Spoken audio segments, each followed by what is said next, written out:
U prvih 45 minuta fudbaleri Crvene zvezde iz Beograda uglavnom su vodili računa o svom golu, a onda kao da su shvatili s kim imaju posla i krenuli su jednu seriju sjajnih pogodaka. Vidjeli smo pogodak Mrkele postignut u 51. minutu kada su Beograđani shvatili da mogu ne samo jedan nego tuce golova da daju poluamaterima iz Irske. Sjajnu igru na ovoj utakmici pružio je Dragan Stojković kao i Mrkela i Musemić, a žongliranje i pravi driblinzi, vidjet ćete na koji način je uspeo da vara Dragan Stojković, jedan od najboljih, zapravo najbolji igrač Crvene zvezde, odbrambene igrače iz Irske. Ovo je drugi pogodak Husrefa Musemića u 61. minutu. Povratkom Mrkele i Musemić igra sve bolje, tako da ovaj tandem i na međunarodnim utakmicama dokazuje da je glavno oružje, bar kad su u pitanju golovi, a to je njihov zadatak i trener Stanković je shvatio da oni mogu puno. Dragan Stojković je dokazao i da je i dalje vrlo precizan sa bele tačke. U 65. minutu posle prekršaja na Stošićem, koji je zamenio umornog Mrkelu, naime sa njim se opreznije radi, ne opterećuje se previše, još jedan dobar potez trenera Stankovića i Dragan Stojković u 65. minutu 3:0 za Crvenu zvezdu. Četvrti pogodak za ekipu iz Beograda postigao je Vlada Stošić u 86. minutu, da podsjetimo.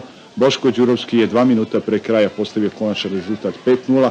U svakom slučaju Zvezda igra sve bolje i na revanš 5. oktobra trebalo bi da dođe što više navijača da pomogne Crvenoj zvezdi.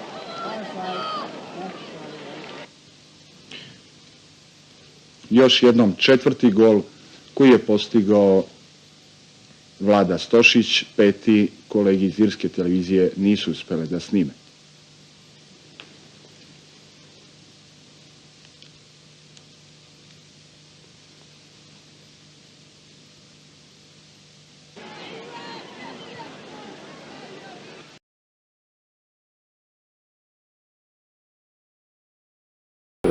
I publika reagovala zviždućima i prenula se Crvena zvezda, ali da pogledamo sad ovaj detalj iz 3. minuta. Evo vidimo Stojkovića u akciji, uposlio je Šaban Adžovića, to je 1:0 za Crvenu zvezdu. Jeste, mislim da je bila lepa kombinacija, brza kombinacija. Stojković je ovdje dobro uradio što nije odmah zavrnuo loptu, već je stao, pogledao i Šaban Adžovića vratio mu nesebičnu loptu i mislim Savičević i pozdravljen burnim aplauzom i kada je ušao u igru i na kraju utakmice. Ovo je sada već 51. minut. Ponovo je Stojković započeo akciju, poslužio Mitra Mrkelu, kome nije bilo teško da zaprešnje. Jeste, to je klasična kombinacija, najbolja kombinacija koja možete izgledati. Stojković. Evo, Savičević odlično se izborio, vrlo brzo je šutnuo tu loptu. Gol je, obzirom na to koliko je on sada u mogućnosti da odigra i koliko je u mogućnosti da dobro šutne loptu, zaista je za svaku pohvalu, jer Savičević je poznat kao stabilan igrač. Vidjeli ste ovdje u ovom prijemu lopte njegove, vidite kako on tu oslobodi i brzo šuta. Međutim, nije za...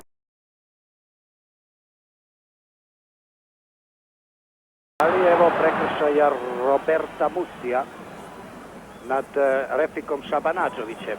Stojković,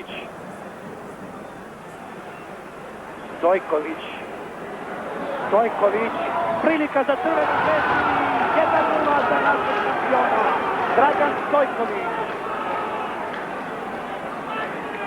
Kakva radost fudbalera Crvene zvezde. Neoprezni su bili fudbaleri Milana, možda su malo i podcenili mogućnosti kapitena Crvene zvezde, ali Dragan Stojković je pokazao da je zaista pravi majstor fudbala. Pogledajte, 4 fudbalera Milana oko njega, uspeo je da ih se oslobodi i da na kraju matira golmana Giovannija Galija. 1:0 za Crvenu zvezdu već u 2. minutu drugog poluvremena. Ali sada treba očekivati zaista pravo bombardovanje Zvezdinog gola. Evo sada Birdića i sad će biti 1:1. Pier Paolo Birdić, 31 godina. jedan od najboljih klupskih strelaca Italije svih vremena.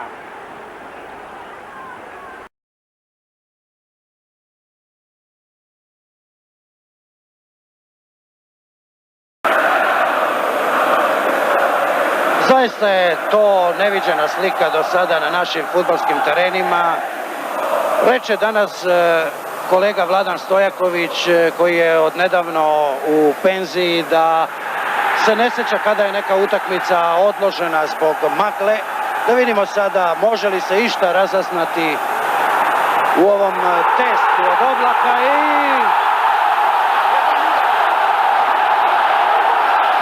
1:0 za Crvenu zvezdu. Ali ko je dao taj gol? Uključujemo kolegu Duška Koraća. Ako nas čuje, da nam kaže ko je strelac tog gola. Evo sada usporeni snimak iz drugog ugla i da vidimo Dejan Savičević, 5. minut. Izgleda da je magla uticala tako da nije mogao golman Milana da vidi šta je bilo. Strelac Dragan Stojković.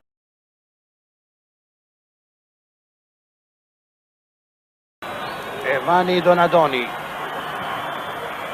Evo opasnosti i 1:0 za Milan.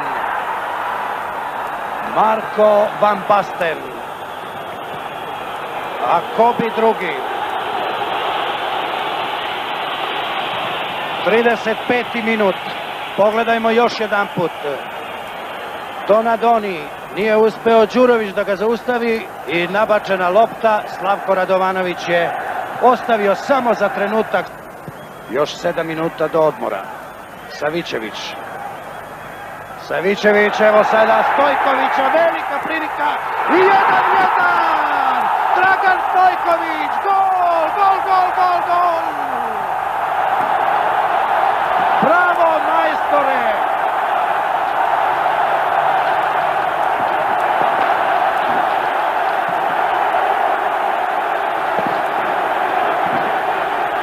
Trideset minut.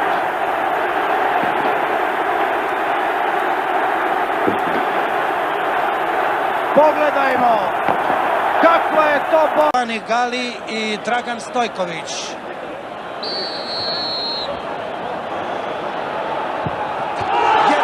Za Crvenu zvezdu u 11-tercima. Iraće kapitan Milana Franco Baresi. Baresi i Stojanović. Neodbranjivo. 2:2. A sada Robert Prosinečki i Giovanni Gali.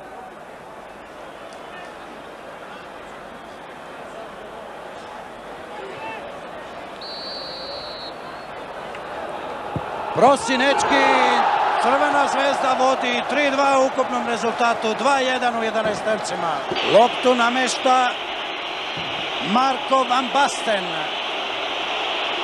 Marko Van Basten i Stevan Stojanović. Varka najboljeg strelca Evrope, treći izvođač.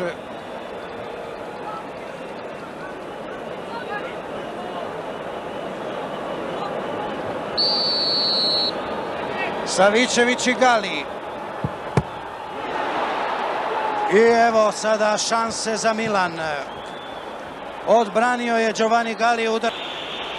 I dalje je 2:2 u 11-tercima. Ali tek treći 11-terac treba da izvede Alberto Evani. Evani i Milan vodi 3:2. 2 11-terca nade za Crvenu zvezdu. Šutirat će Mitar Mrkela.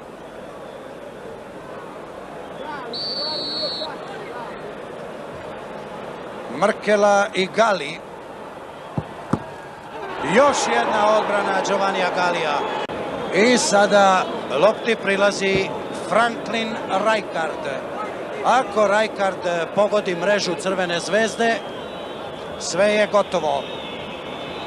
Fudbalska drama Crvena zvezda Milano ovog časa je završena. Milano je u četvrtfinalu Kupa evropskih šampiona.